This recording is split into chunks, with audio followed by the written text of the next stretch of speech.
Hi, everybody, and welcome to another episode of Circle Up and Get Real, where we talk about things that matter. And we talk about those things that matter with people who matter. And I guess this week, my biggest struggle is I can't seem to find those people who want to talk about the things that I want to talk about.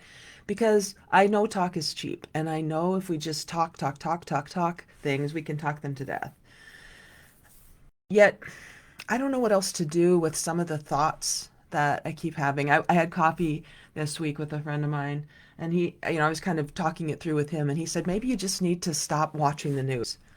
Stop thinking about it. I'm like, well, yeah, that would be awesome, wouldn't it, if I could just shut that off and stop thinking about it and stop watching the news? I know, I get it. And what I'm recognizing when I ponder that thought about just shut it off, let it be what it is, I I feel like that's like telling me not to breathe. There's a tension, sure, between being consumed and being informed. I know that. And so I think what has happened for some of us is we are searching so desperately for some order that can be made of all of the chaos that we're seeing in social media. Pick a lane. Um, Politically, this is really, really difficult. It's dividing families.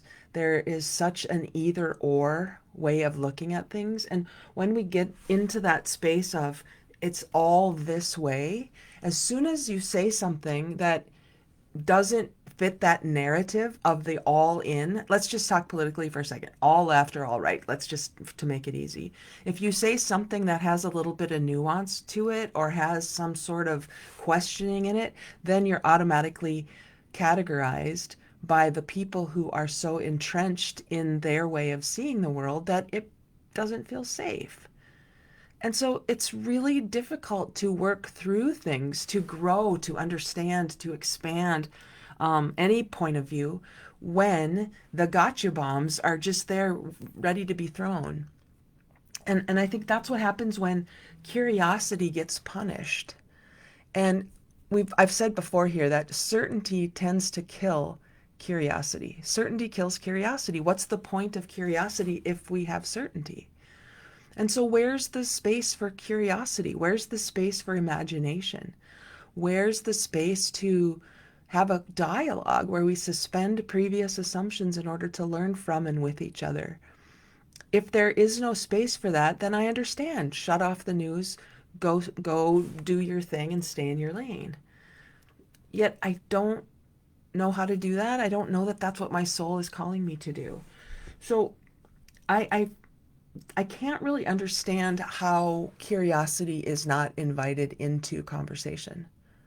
Otherwise, it's a lecture. And I remember being in college, nobody liked lectures. You didn't like sitting in a big lecture hall and not having the opportunity to ask questions for clarification. You just had to accept that what the professor was saying up front was the truth, and you can't question it. I remember being in church as a little kid having the same thoughts like, well, wait a second, what about? Wait, I have a question. Can I ask more about that? I've been curious my whole life.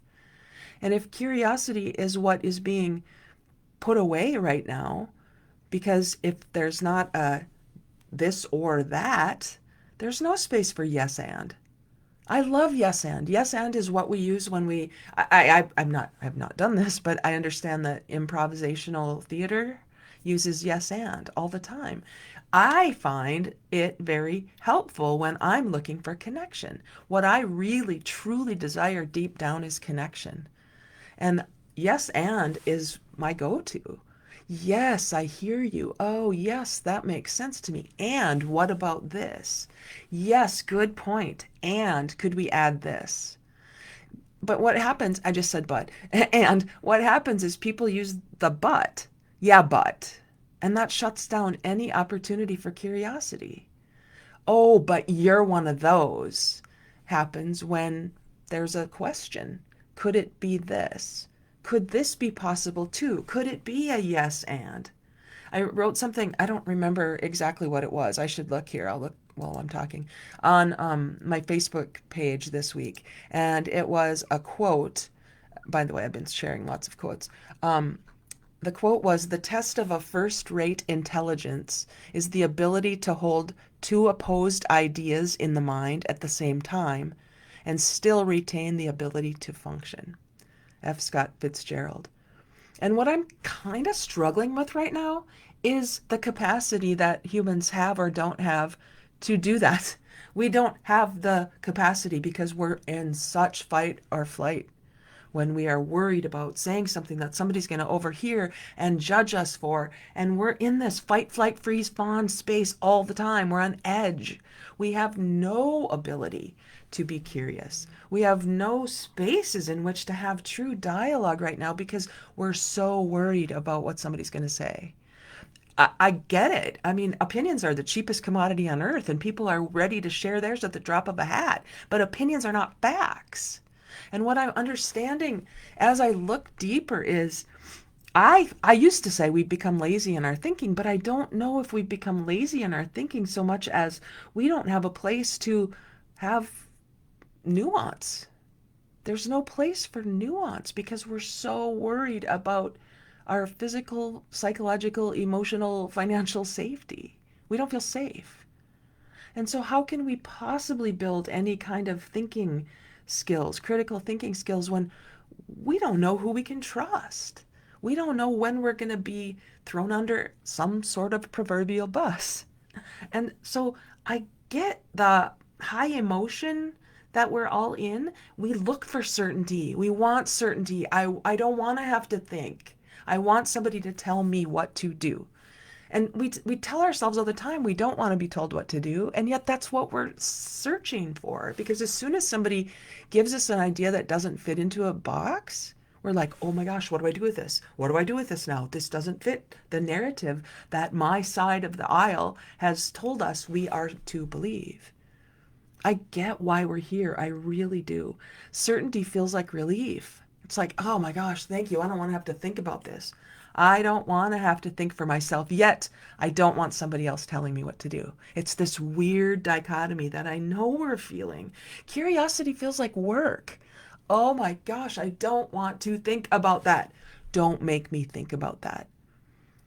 And so what we do is double down in our silos.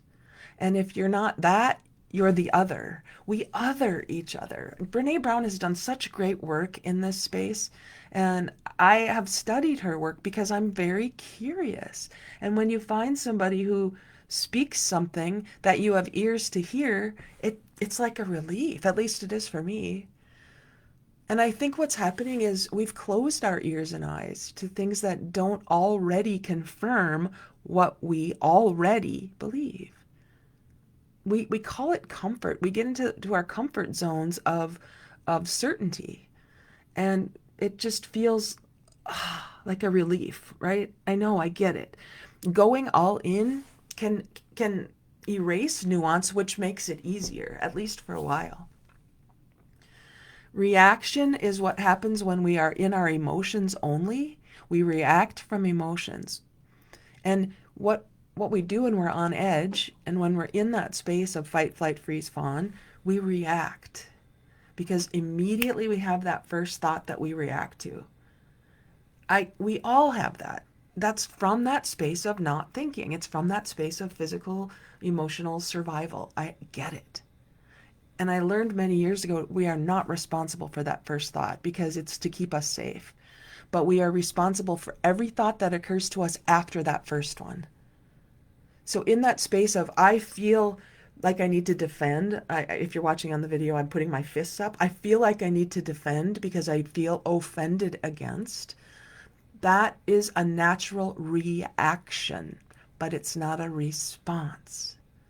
Response comes after we've allowed that emotion to go through us. Usually 90 seconds is all it takes. And if we can let that emotion go through us, we can breathe and get into the response mode where we are able to respond, responsible. And that's what can happen when we allow ourselves to practice thinking, critical thinking skills. Survival, when we're in survival mode, we don't have time for reflection. We don't take the time. I will say it like that. We don't take the time for reflection Because we feel, I get it, we feel on edge all the time.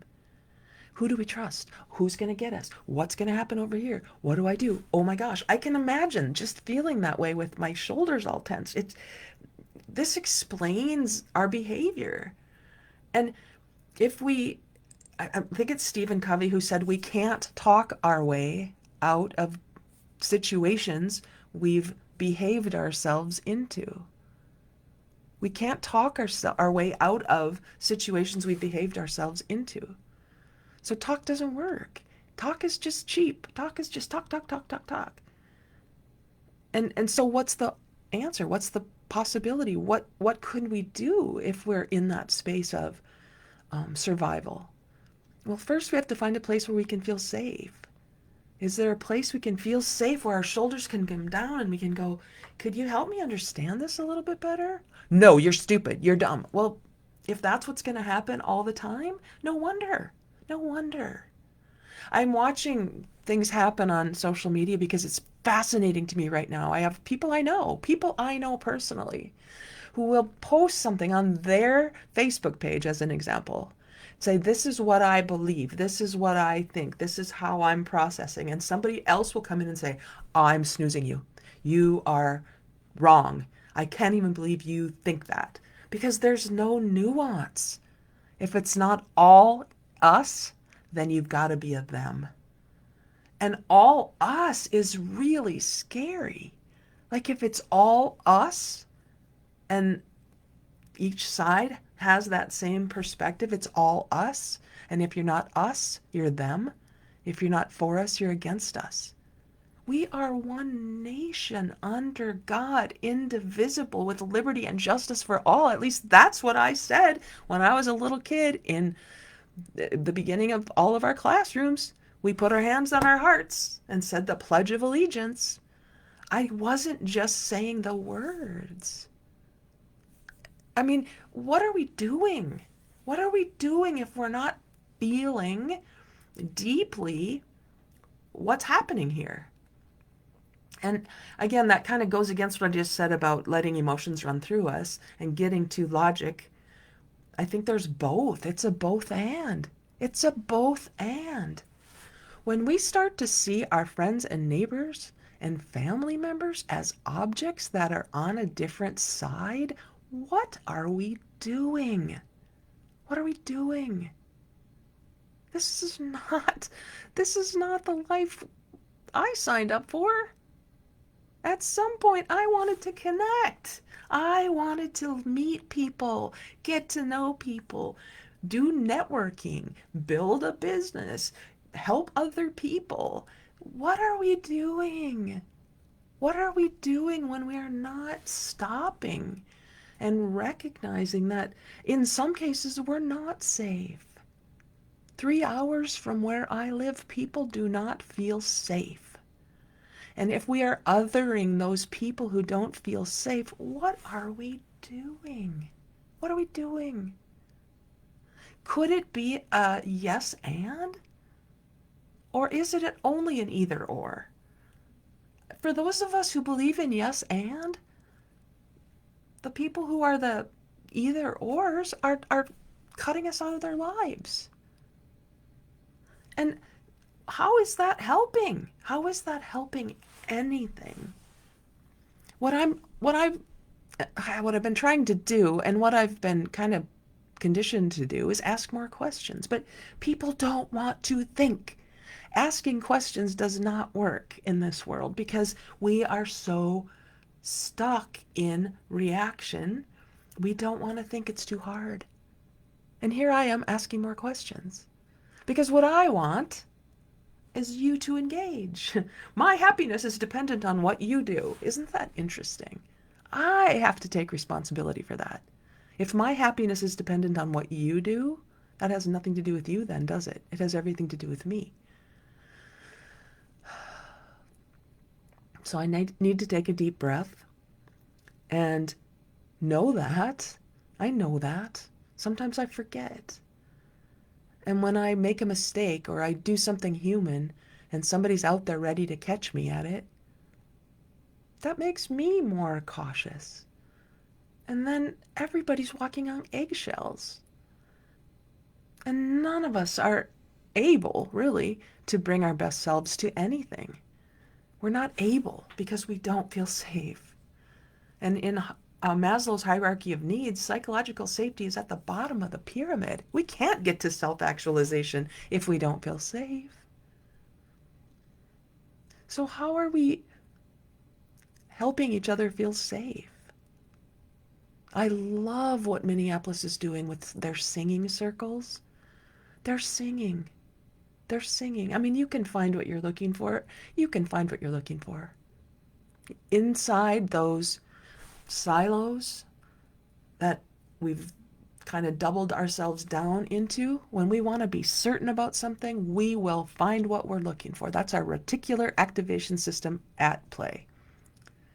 And if you're looking for ways people are being disruptive and rioting, and I know you'll find that. There's somebody out there who's angry, who has said something in reaction to someone who's coming at them, because we feel defensive when we feel offended. I get it. And then you'll pick up on that one thing and you'll throw a gotcha bomb and you'll say, everybody's like that because they're not like us. If they're not with us, they're against us. And you'll find evidence to prove I'm stupid. I know you will. If you're looking, you'll say that Jodee Bach, she says such stupid things because I've said stupid things. I'm admitting that. I want desperately to connect so that you can help me understand things differently. I want to expand my thinking. I don't want to contract it. I want to learn more. I'm doing my best to stay above the line, open, curious, committed to learning. You can help me do that if you don't throw a gotcha bomb at me. If you don't put me in a camp that I don't belong in because you haven't taken any time to find out what I really do believe.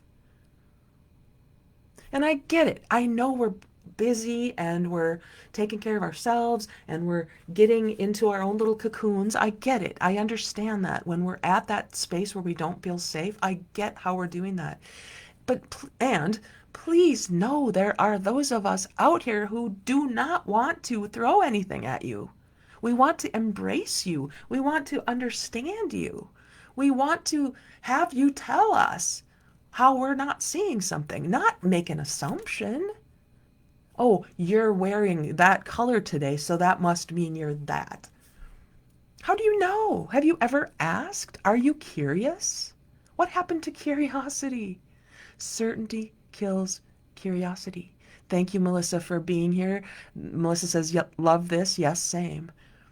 Melissa's in Mississippi, spreading that kind of energy, the open, curious, committed to learning energy in Mississippi, and doing a great job with the circles you find yourself in, Melissa. I know that because I watch.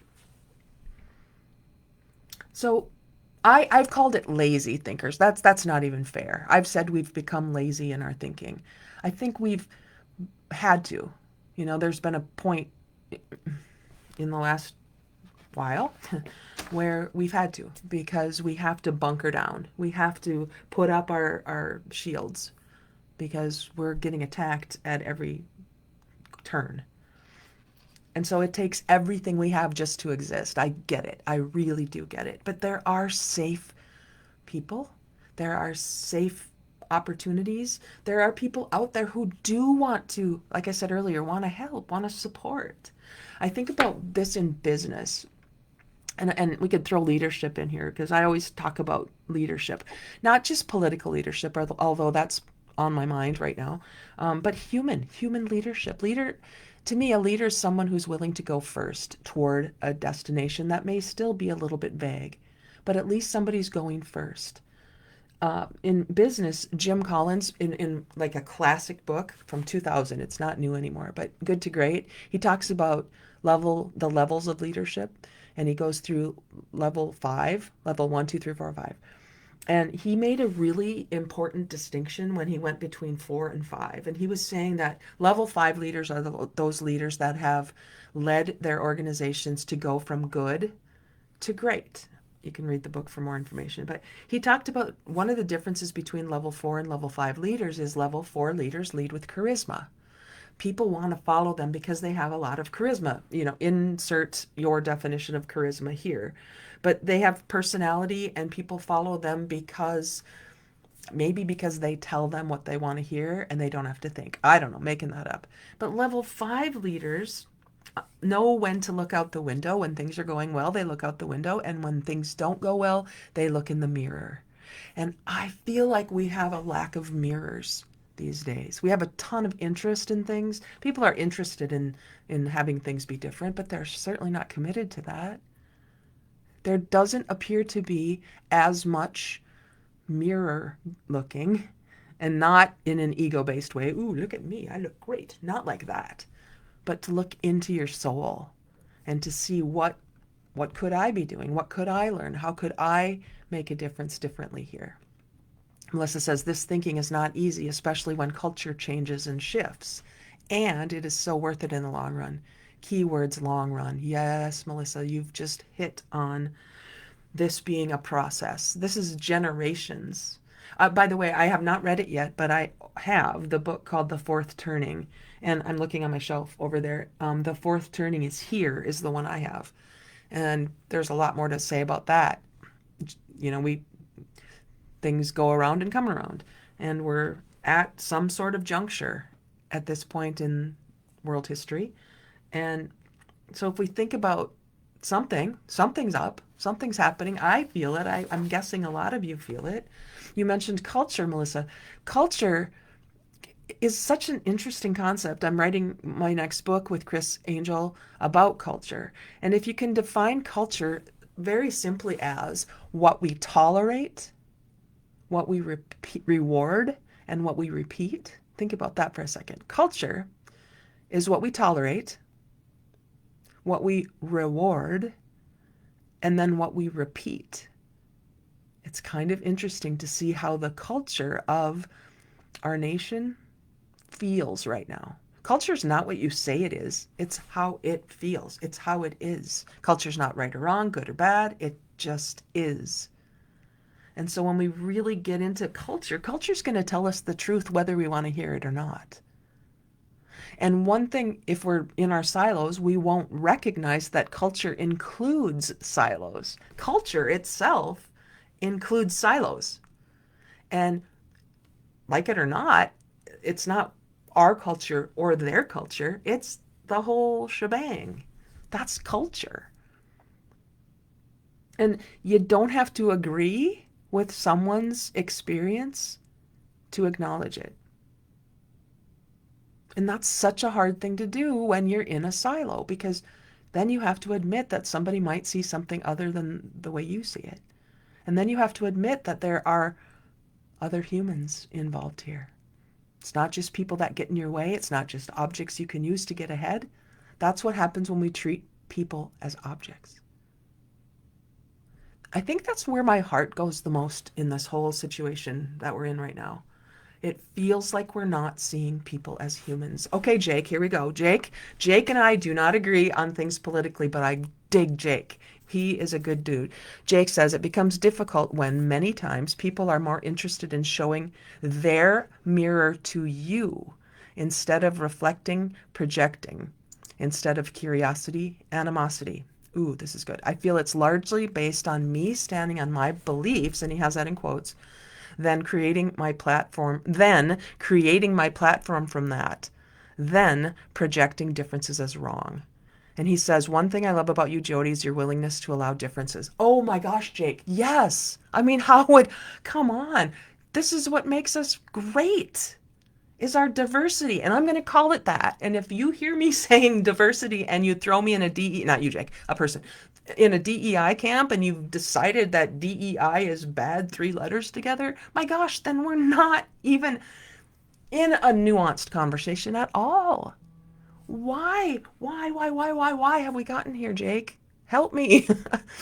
I'm going to read that again. Read what Jake wrote again. It becomes difficult when, many times, people are more interested in showing their mirror to you.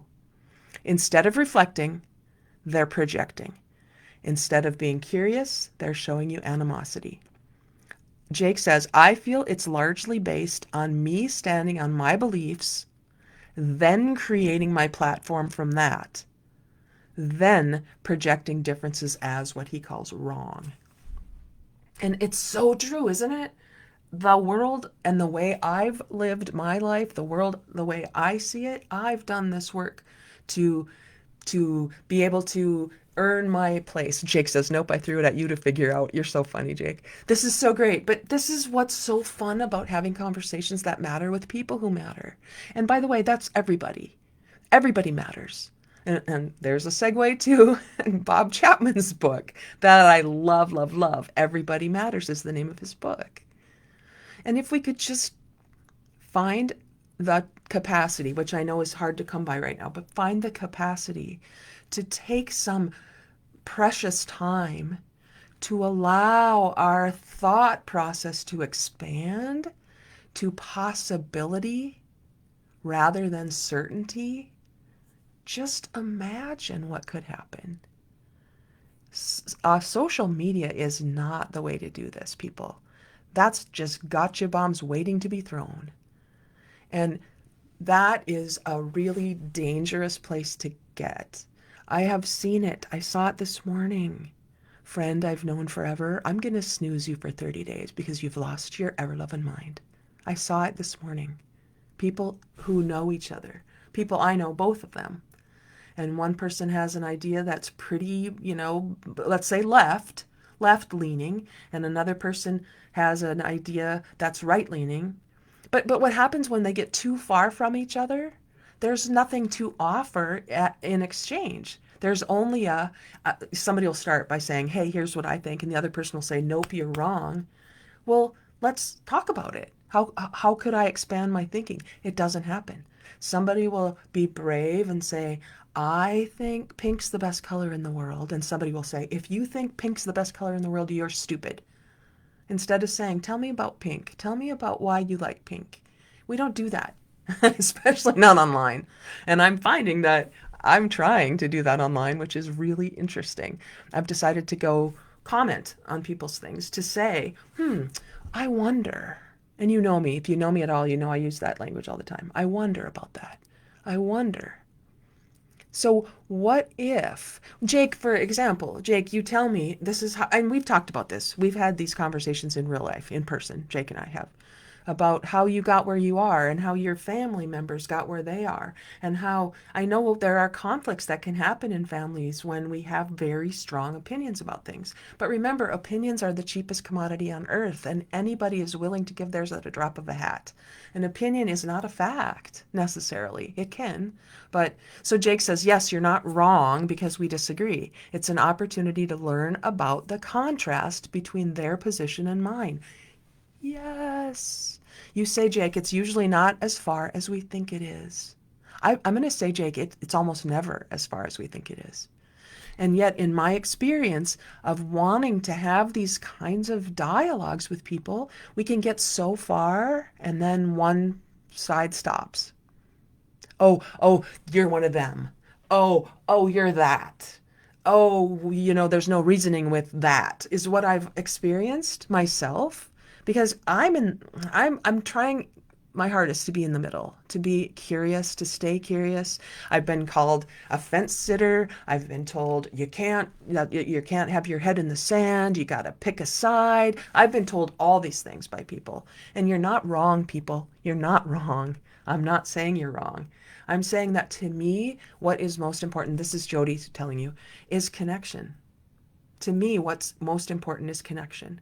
So when I watch what's going on in Minneapolis and I watch how someone comes to a door and bats it open and says, you're wrong and bad and I'm taking you out, there's no room for anything but right and wrong. There's no room for that.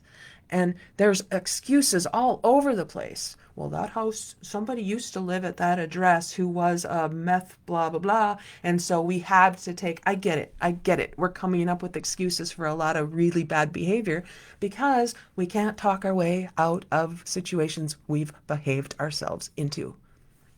I get it. Talk doesn't work in this situation. I understand that. Yet it's all I know. And I am willing to Well, how would you do it without talk, I guess? How would you do it without talk? Jake says, when I hear people say there's no reasoning with, it is coming from their unreasonableness. Oh, that's so good, Jake. When I hear people say there's no reasoning with that position, it's coming from their unreasonableness. And part of that, Jake, is doubling down on their own self-protection. Because fear, go back to fight or flight, fight, flight, freeze, fawn. We're just in that mode where we have to self-protect because we don't trust. And because something's happened somewhere and we've made a decision. Everybody who wears pink is X, whatever. We've made a decision. And the decision, by the way, decide comes from the same root as suicide, pesticide, homicide. It means to kill off the other options.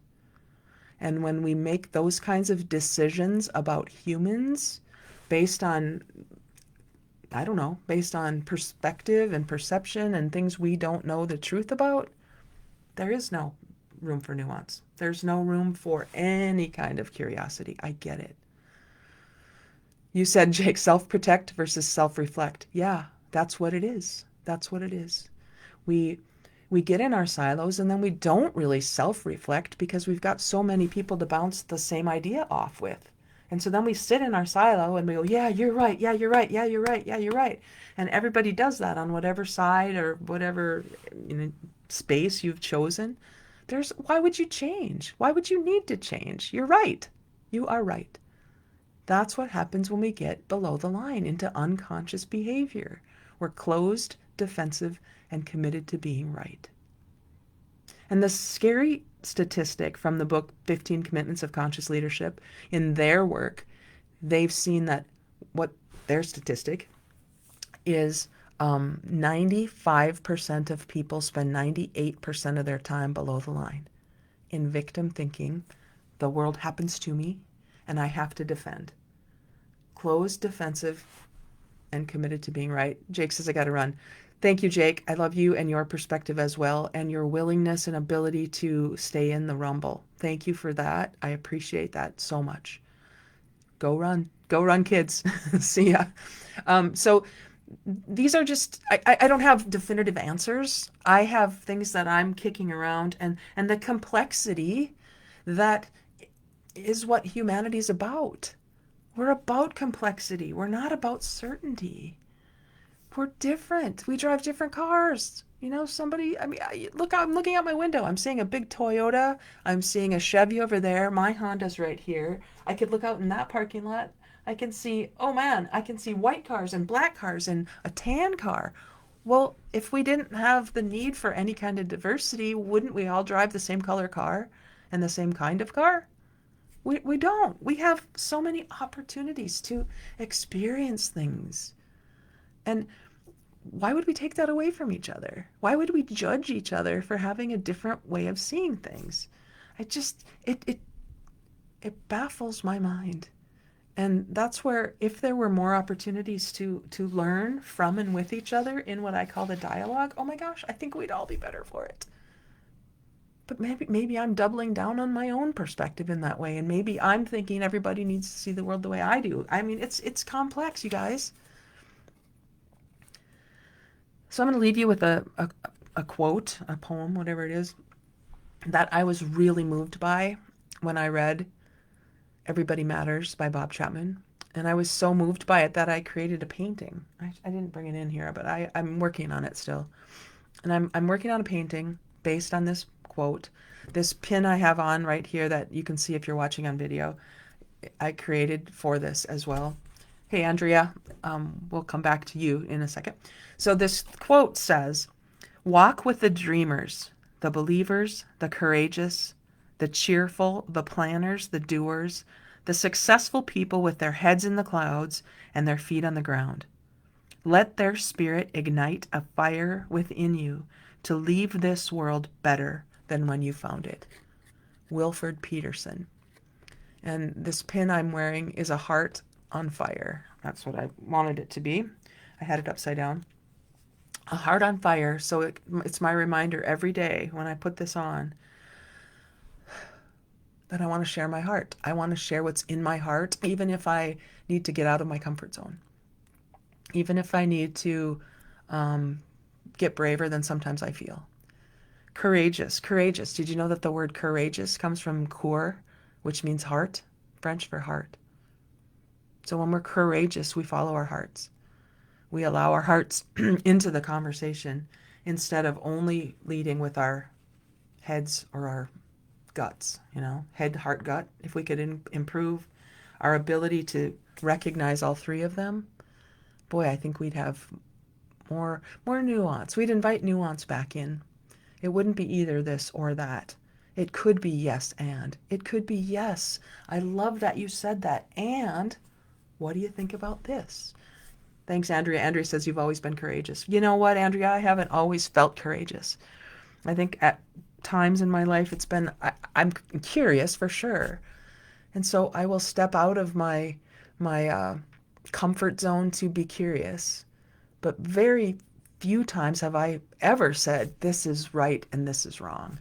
If you've known me at all, like you have, Andrea, for probably longer than anybody here, you know I'm not a person with certainty. I just don't. And I've been called wishy-washy for that. I know that. I get it, everybody. I guess maybe what I'm certain about is that each human being on the planet was created in the image of a creator. And because I have that faith, I believe that right now, in this place of division, in this place where we don't feel very united as the United States of America, some entity greater than I has a plan and will use those of us who are open, curious, and committed to learning to help bring us back together. I have to believe that's true, or there's no or for me in that. That's what I believe. I don't know the how of it, but I'm pretty darn convinced of the why of it. So this is not going to require you to agree with me. You don't need to agree with me. I'm not interested in having you agree with me. I would love it if you would be open to the possibility that there might be another way. Andrea says, you are certain about providing people a position, but still are inclusive. You have a higher aura position. Well, thanks for that, Andrea. I kind of feel like there is a higher aura. There is a higher purpose. There is something greater than our human minds can embrace.